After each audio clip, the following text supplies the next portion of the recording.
மக்கள் அனைவருக்கும் ஒரு முக்கியமான மற்றும் அவசியமான தெரிய வேண்டிய ஒரு விஷயம்தான். வீடியோ ஸ்கிப் பண்ணாதீங்க.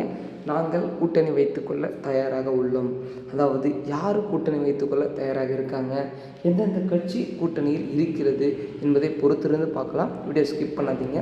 அதாவது நமது அதிமுக எடப்பாடி பழனிசாமி அவர்கள் இருக்கும் அதிமுக கட்சி உங்களுக்கு அனைவருக்குமே தெரியும். அது மட்டும் இல்லை, தமிழ்நாட்டிலே கலக்கி கொண்டு வருகிறோம் நமது தாவேக கட்சி. அதாவது இந்த கட்சி உங்கள் அனைவருக்கும் தெரியும். இந்த இரண்டு கட்சிகளும் கூட்டணி சேர்ந்தால் என்ன ஆகும், கொஞ்சம் லைட்டாக யோசித்து மட்டும் பாருங்கள். 2026 என்னங்க, இன்னும் எத்தனை வருஷம் ஆனாலும் சரி இவங்க தான் ஆட்சியில் இருப்பாங்க. அந்த அளவுக்கு பார்த்திங்கன்னா இவங்களுடைய கூட்டணி ரொம்ப பலமாக இருக்கும்.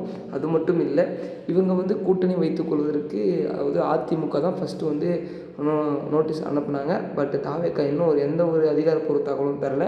அது ஏன் தரல, அவங்களுக்கு விருப்பம் இல்லையா அப்படின்னா அப்படி கிடையாது.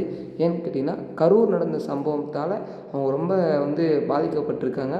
அதிலிருந்து மீண்டும் அவர்கள் இன்னும் வரவில்லாத காரணத்தால் அவங்க இன்னும் எந்த கூட்டணி பற்றியும் எதை பற்றியும் இன்னும் ஆலோசனை பண்ணல.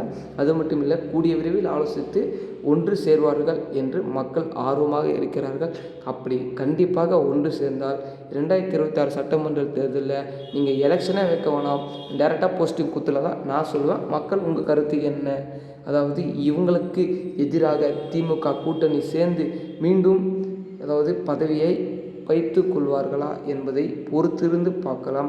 ஏன்னு கேட்டிங்கன்னா, இன்னும் குறுகிய காலம்தான் இருக்குது. அதாவது இன்னும் 6 மாதங்களில் 2026 சட்டமன்ற தேர்தல் முடிந்து அடுத்த முதலமைச்சர் யார் என்ற பதிலுக்கு விடை கிடச்சிடும்.